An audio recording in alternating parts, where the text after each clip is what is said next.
Welcome to Reddit Nightmares, where the darkest corners of the internet come to life.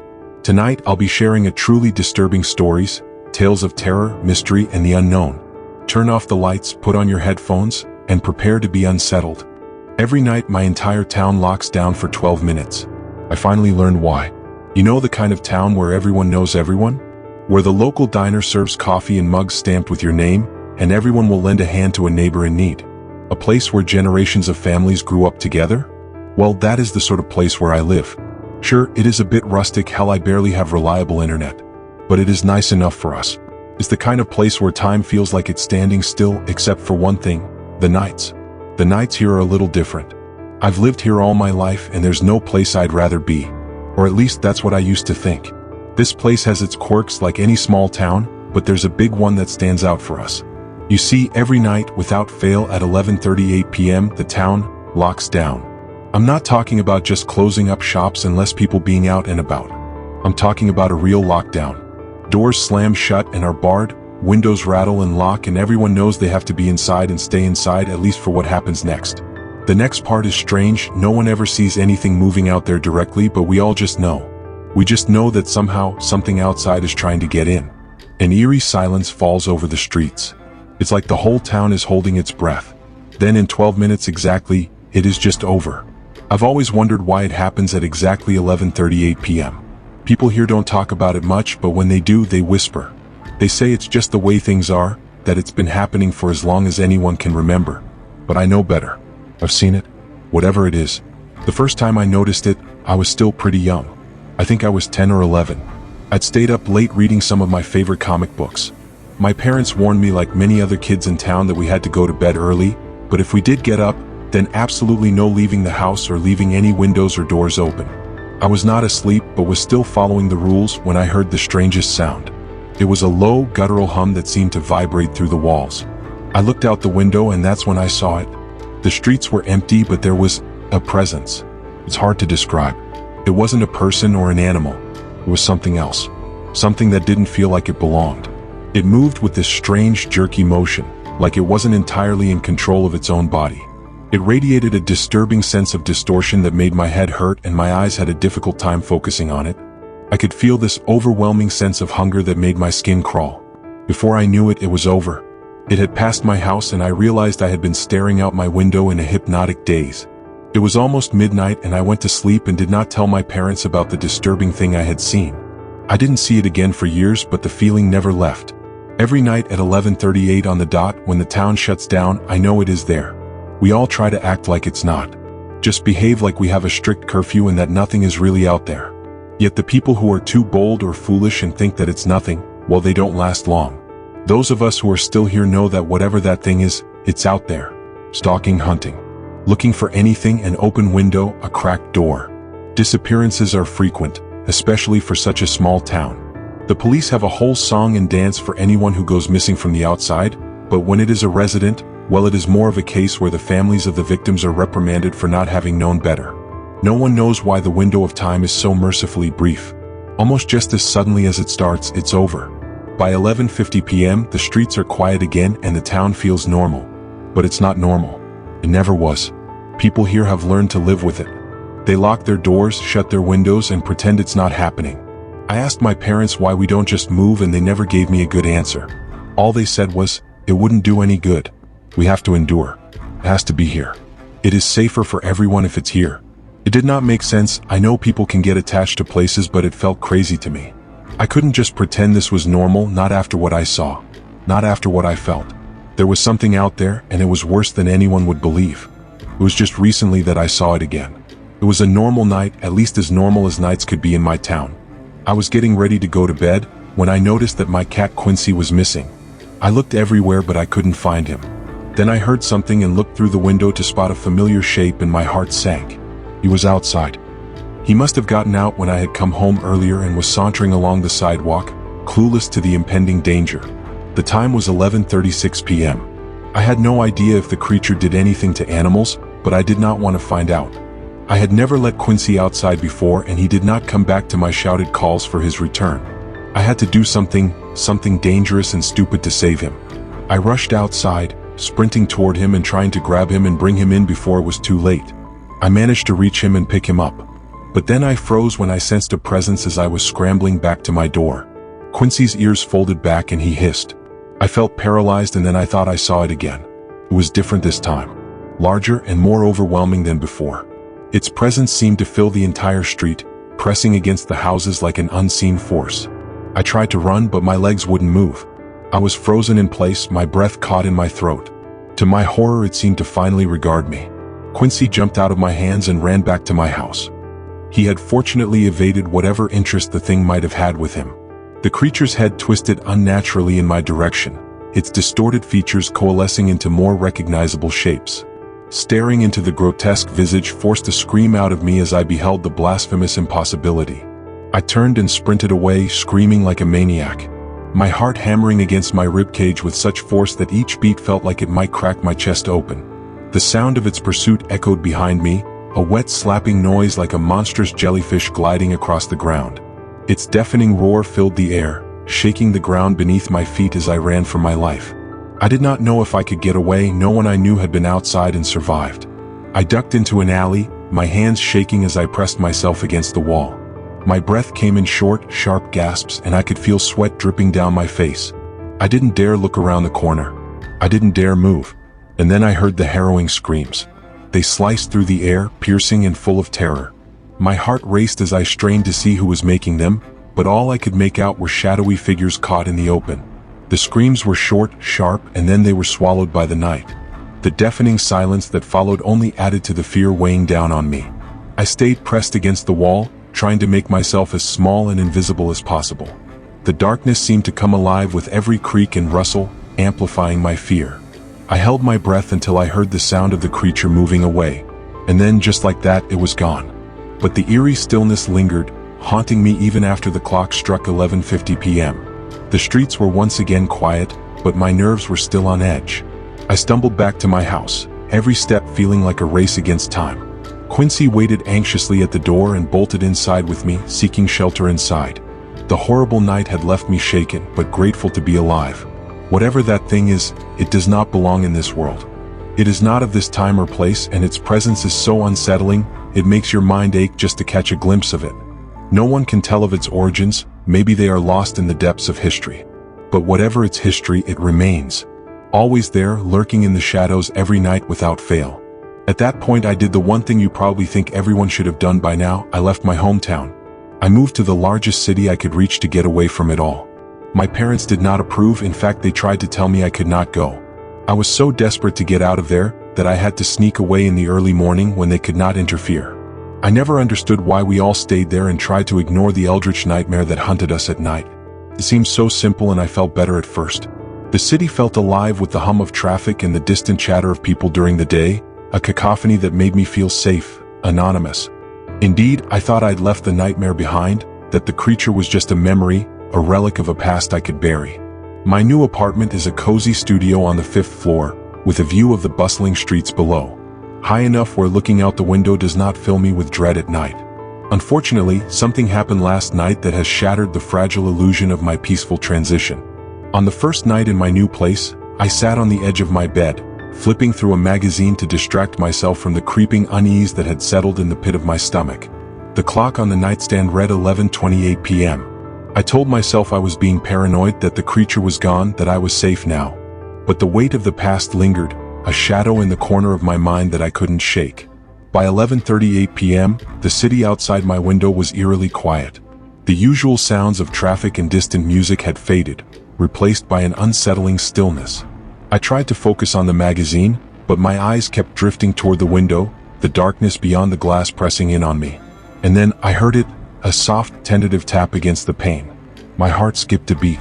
I froze, the magazine slipping from my fingers and falling to the floor. The sound was light, almost imperceptible, but it sent a chill coursing through my veins. I told myself it was nothing, I was just being paranoid. But then it came again, another tap, this time more insistent. I didn't move. I didn't breathe. My eyes were fixed on the window, the darkness beyond it seeming to pulse with a life of its own. The tapping stopped, and for a moment, there was nothing but silence. Then a faint scratching sound like claws on glass. My heart sank. I knew that sound, I knew what it meant. Slowly, with my legs trembling beneath me, I rose from the bed and approached the window. My hand reached for the curtain, hesitated, and then, with a deep, shaky breath, I pulled it back. What I saw made me freeze in terror. The creature was perched on the fire escape outside my window, its twisted form silhouetted against the moonlit sky. Its eyes glowed with an unnatural light, and its presence seemed to fill the room, pressing in on me with an unspeakable horror. I tried to scream, but the sound caught in my throat. The creature's head tilted to the side, its gaze locked on mine, and I felt a wave of dread wash over me. It was here. It had followed me. And then, as if in slow motion, its mouth opened, revealing rows of jagged teeth, and it let out a low, guttural growl. The sound shattered the paralysis that held me in place. I stumbled back, my voice finally breaking free in a raw, terrified scream. The creature's form seemed to blur and shift, its presence filling the room with an unspeakable darkness. And then everything went black. I regained consciousness, and I know it is not over. There is no escape from this thing that has followed me. I consider what my parents had said when I asked them why we never moved. Then, with dawning horror, I realized the truth of their words. It is safer for everyone if it's here. They did not mean it was safer for us. They meant it was safer for everyone else. They knew the danger, they stayed to keep it there. Now in my ignorance, I have made a huge mistake. Somehow it knew I left. It has followed me here, to a place where over 1 million people will soon know about its existence, and maybe more if it moves beyond that. I am so sorry for bringing it here, I didn't know. Please, for your own safety, stay inside between 11:38 p.m. and 11:50 p.m. By now, it might not be safe wherever you are as well. I never liked the basement. What young child would? Beyond my childhood fear, though, even teenage me never trusted it for some reason.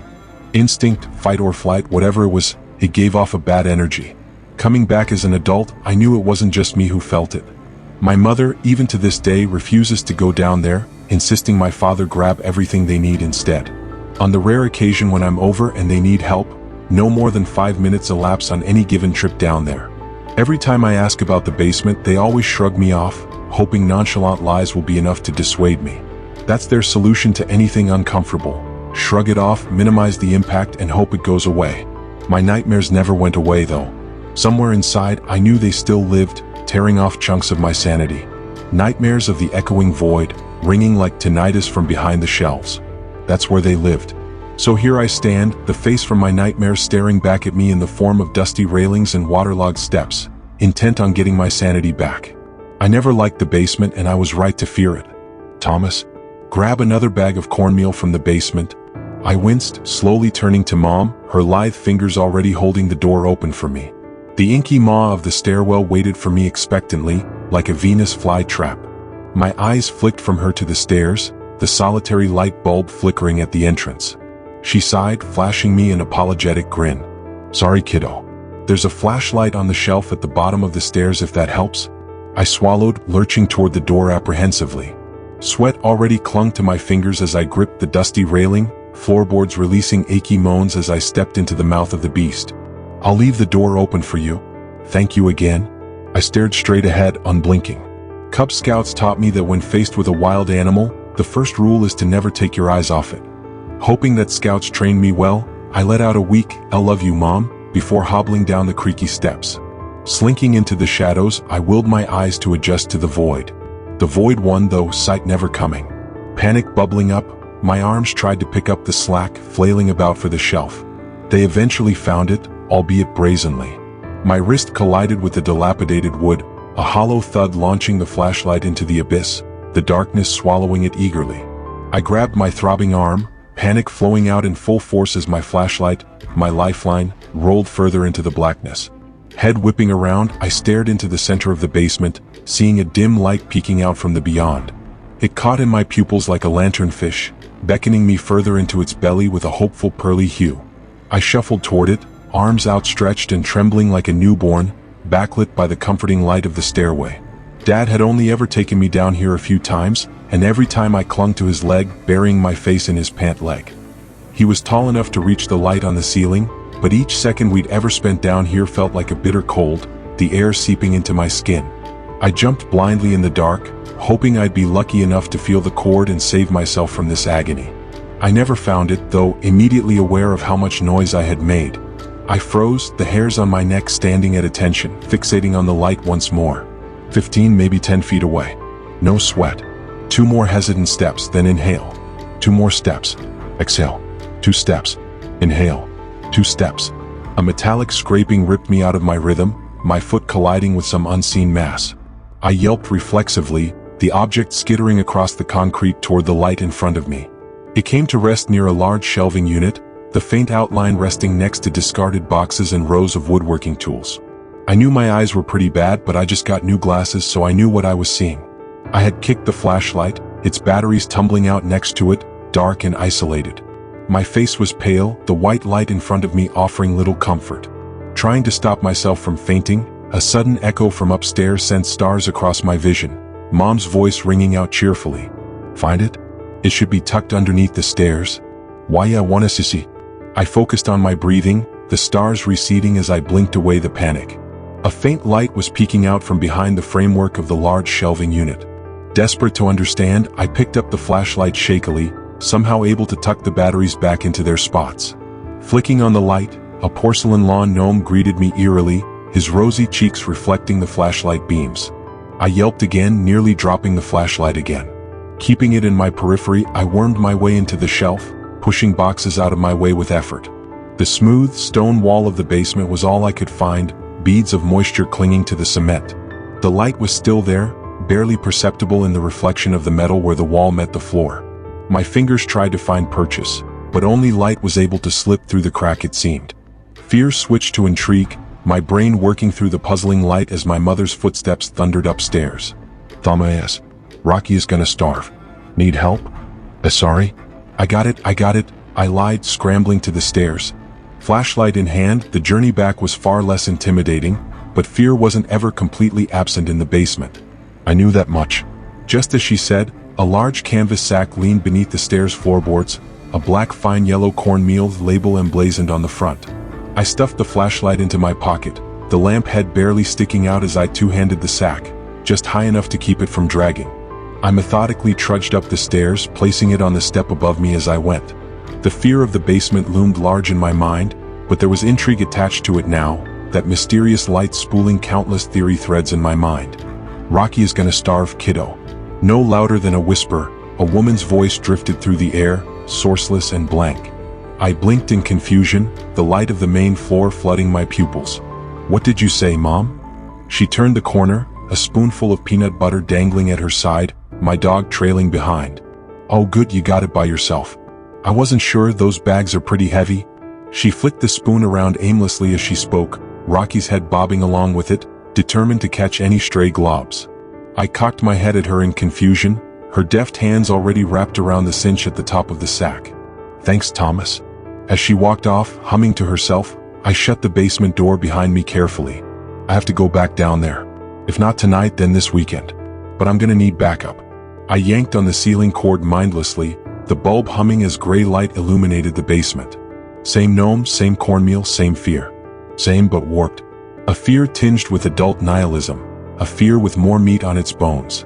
I swallowed hard, my dry throat foreshadowing the passage ahead of me.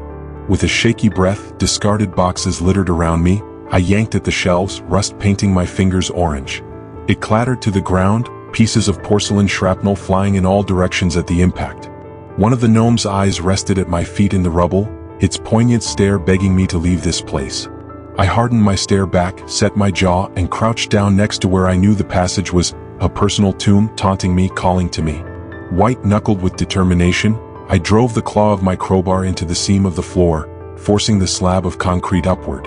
Just as I had done all those years ago. Like a rusted garage door, the slab swung open begrudgingly, the hidden passage's inky maw beckoning me forward. The nightmares lived here, still festering. In solemn anticipation, I pulled out a coin from my pocket, turned it over in my fingers, and flicked it into the mouth of the passage. A shrill metallic ping greeted my ears a few moments later, the coin clattering to the floor. Not a moment later, the second ping echoed from inside, the cavernous interior reverberating the sound. Then nothing. Silence once more. I waited, ears straining with bated breath. Still nothing. Right as I exhaled, my ear twitched in recognition, the color draining from my face. After a few moments, the ping echoed out again. This happened a few weeks ago, now that I'm fully sitting down to write it all out. As of writing this, I've turned 18. Happy birthday to me. I really don't know where to begin. I guess at the start. I used to live somewhere in Maine with my parents, but they weren't the best and I couldn't live there anymore. It wasn't living at that point, it was surviving. So one afternoon when my mom passed out, needle in her arm, I stole her keys, packed my things, then stole her car. I only had $36 that I had taken with the keys. But I didn't care, I wanted to leave. After a few hours, I needed gas and so I stopped at a gas station next to a truck stop. I was hungry so I bought snacks, peanut butter, M&Ms, and I forgot what else, then I filled my car up. I sat and ate the other stuff I bought, still can't remember when I saw how dirty this trucker's truck was. Gave me an idea. I walked over to the trucker and told him I was needing gas money, that I had lost my wallet going home. Then offered to clean his truck for $30. Thankfully he agreed. Saying, "Good looking out, boy, I was planning on trying to hook a few lizards tonight. Hell, if you get it good I may give you a nice tip." I wasn't sure what he meant, but I quickly followed him to his truck. He said something else, then patted my back. I got to cleaning. It wasn't that nasty or dirty, just a lot of empty containers. It took 30 minutes and he was gone for an hour. But when he came back he was excited about how clean it was. "Damn boy, I haven't seen it this clean in years. You know what? Take it all," the trucker said to me, then handed me two $100 bills out of a stack as thick as my arm. I went to my car happy and decided I wouldn't stop again until I needed gas. To save the money. The trip was decent but boring. It all looked the same until I hit West Virginia. I decided to take a more scenic route through the mountains that my GPS offered. There had also been a sign for gas and food, so I took the exit. After 15 minutes down a road full of curves and surrounded by thick forest, I had made it to what once could have been called a town. It had a gas station that had pumps that were out of order, and 3 busted up buildings with more busted houses deeper into town. I needed gas, so I stopped. Not knowing the pumps don't work, I pulled into the gas station and parked right outside of the doors. As I went into the store, I could feel the cashier staring at me. I thought nothing of it, I have Maine tags in West Virginia. When I entered, I went straight to the counter. Then asked for $40 on whichever pump worked. "Ain't any of them work," the cashier said with a thick southern drawl. "Where is the next gas station that has gas?" I asked, kind of frustrated. "Well, if you take a right when you leave here, then go on down the road for 10 minutes, take a left, then continue for another 20 minutes, you'll be in the town next over," the cashier explained, chewing tobacco. "Alright, sounds good," I said, hoping I'd have enough gas to get there. "You better get going, it ain't safe out here at dark for tourists," the cashier said kind of harshly. Now I know he was just trying to scare me back towards the highway. "Why is that?" I asked smugly. "These animals out here ain't like what you have up north. Nothing like it. Just take my advice. Maybe go back the way you came, bud," the cashier said, spitting tobacco after his sentence. "I think I will be fine, thanks anyways," I said, leaving the store. I wish I would have listened. I took his directions. Unknowingly I took the wrong left, and that turn took me on what seemed like an endless road covered in forest. After 20 minutes of driving I took out my paper map, but according to the map I wasn't on a road, I was in the middle of nowhere. Same with my car's GPS device. After another 20 minutes I was almost out of gas and decided to turn around, hoping I'd have enough to get back to the rundown gas station. 10 minutes after I turned around, I was out of gas and stuck on the side of the road in the middle of nowhere. I either walked back or waited for someone to drive by. It was also starting to get dark and I had no flashlight, so I decided to stay in the car and hope someone drives by. Once it got dark, I turned the car on to listen to music. Not like the battery dying would make my situation worse. After 30 minutes since the sun set, I started to hear things. Nothing that would cause too much panic if I was in a different situation. There was a distant howl from something I have never heard before or since. Leaves and sticks falling from the trees above onto my car, like something was jumping from branch to branch. After an hour the howls had stopped, but heavy footsteps off and on from the edge of the woods kept me from dozing off. I assumed it was a bear or a curious deer. Regardless, I wasn't checking. Once the noises stopped being as frequent, I couldn't keep my eyes open. I started to doze off. I fell asleep for what felt like 30 seconds when I heard the scrape of nails against my car window. Jolting awake to see 3 long scratches next to where my head was. I jumped into the passenger seat and screamed. Like a bitch, I'll admit it, but I thought it was a bear, but I was wrong. So wrong. After a minute of silence, I heard heavy breathing behind me and whipped around to see some creature drooling and breathing at the window where my head was again. It was not a bear, I am not sure what it was. I can describe it. It looked like a giant squirrel, which now might make this story less believable. But I wish I was lying. The head was covered in blood, dried and fresh, teeth yellow and rotting, eyes blacker than anything I have ever seen. I screamed again, of course, and jumped into the back seat looking for anything I could use as a weapon. I eventually found an umbrella. But before I could even think what I could use it for, glass shattered and the creature was in the car. I opened the door and jumped out of the car, running into the road. The creature was digging through my car looking for something. After a minute it had found it, my peanut butter M&Ms. It ate the package whole, then coughed and choked a little. I was frozen. What could I do? It had my car and I was in his territory. But by some sick luck, headlights began to shine from afar, and the creature retreated into the woods. The cashier from the gas station pulled up, yelling for me, but I was still frozen. "Get the fuck in the car, that thing won't stop till the morning. You can stay with me," the cashier said, ushering me into his car. After a second I came back and hurried into his car. He started to speak again, but I was still dazed. Before he could take the car out of park, his window busted and he was ripped from the car. All I could hear was his body being violently ripped to pieces. Then I jumped in the driver's seat and began to drive. I felt a bump as I drove away, knowing for sure it was that cashier. With no time to be upset, I started to drive as fast as I could, while stupidly staring in the mirror to see if the creature was following. It was faster than I predicted. Then I crashed into a ditch because I was more focused on what was behind me than in front of me. I tried to move the car, hoping it wasn't too deep, but I had no luck, and then I heard a thud on the roof above me.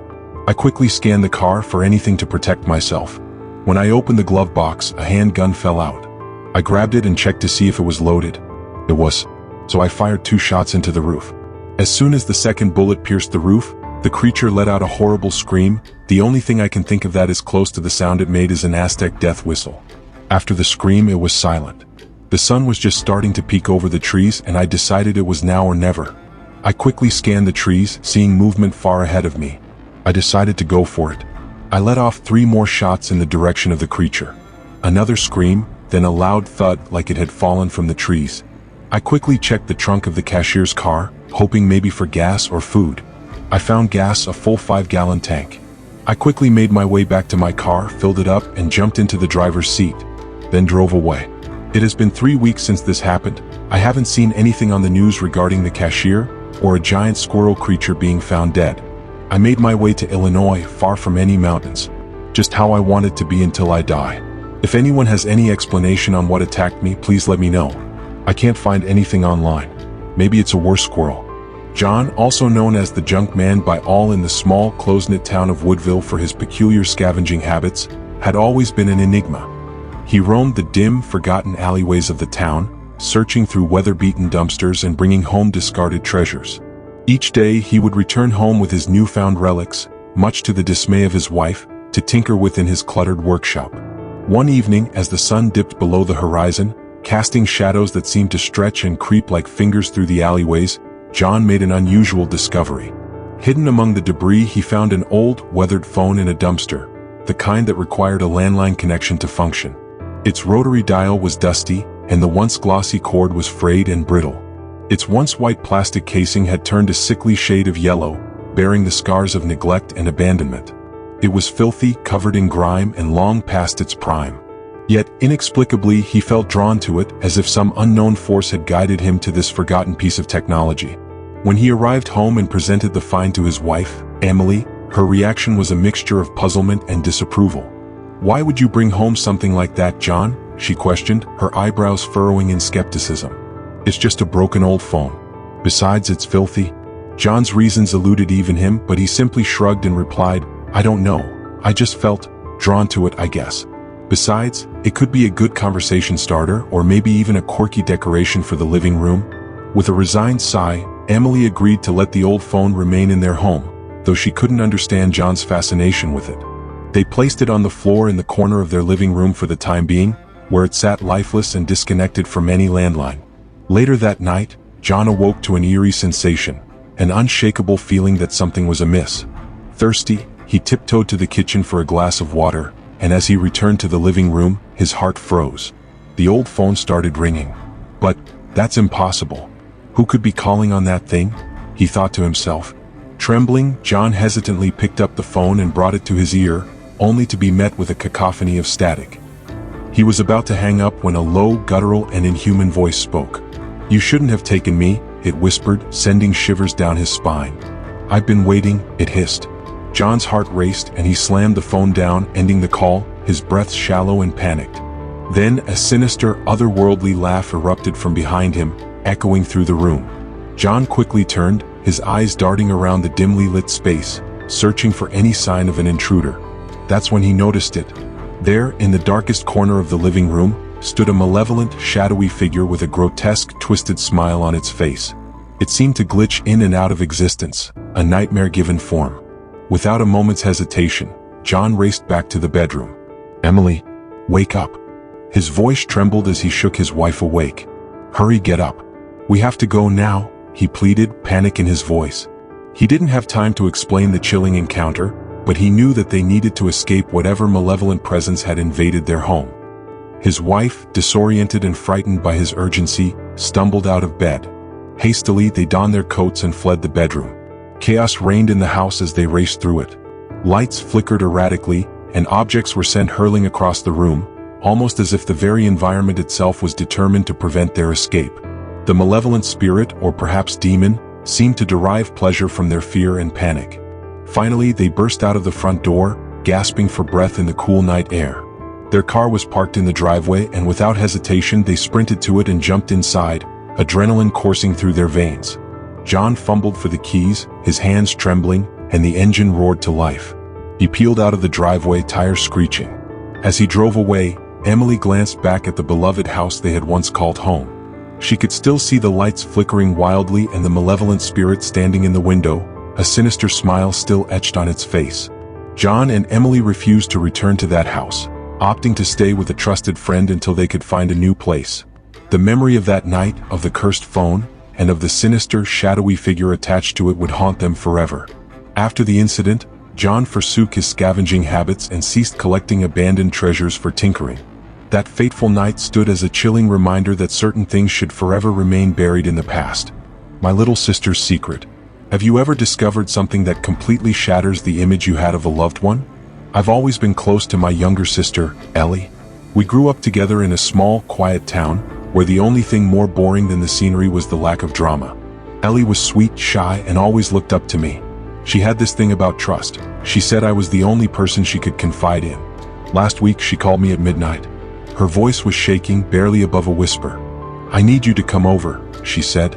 "I found something in Dad's closet." Now, our dad passed away 3 months ago. A heart attack. It was sudden, but we'd started to move on. Still, her tone sent chills down my spine. I drove to her apartment, half worried, half annoyed. When I got there, she was pale, her eyes red and puffy from crying. She didn't say a word, just handed me a worn shoebox. Inside, there were photographs, hundreds of them. Polaroids, grainy snapshots, some faded with age. At first, I couldn't figure out what I was looking at. They were all pictures of me and Ellie, some from when we were kids, some from high school, even a few recent ones. But they weren't normal pictures. They were wrong. In one, Ellie was sleeping, the camera angled from above her bed. In another, I was in the shower, the image blurry from the steam. There were even pictures of us eating dinner, walking to school, sitting in the living room, always taken from a distance as if someone had been watching us. "What the hell is this?" I demanded. Ellie started crying harder. "It was Dad," she whispered. He took them. I felt sick. Dad. The man who raised us, who cooked pancakes every Sunday and tucked us in at night. I wanted to burn the photos, to erase them from existence, but Ellie grabbed my hand. "There's more," she said. "Look at the back." I flipped over one of the Polaroids. Scrawled in messy handwriting were the words, "Ellie age 12. Perfect." The next one said, "Ellie age 14. Getting better." And then I found one of myself, Mia age 17. My favorite. My stomach turned. I wanted to scream, to run, but Ellie wasn't done. She led me to the closet where she found the box. Beneath a pile of old clothes was a journal. Inside were detailed entries, each one about us. About our bodies, our habits, our routines. One entry described Ellie's freckles as constellations begging to be touched. Another said my laugh was too pure for this world. I threw the journal across the room. Ellie grabbed my arm. Her nails dug into my skin. "Mia, there's something else," she said, her voice trembling. "Look at the last page." I didn't want to, but I did. The final entry wasn't about us. It was about a plan. It talked about a day, a specific day, the day he died. Dad hadn't died from a heart attack. Ellie had poisoned him. I couldn't take it anymore, she said. I had to stop him before he did anything worse. I stared at her, my sweet, shy little sister, who'd always trusted me with her secrets. And I realized I didn't know her at all.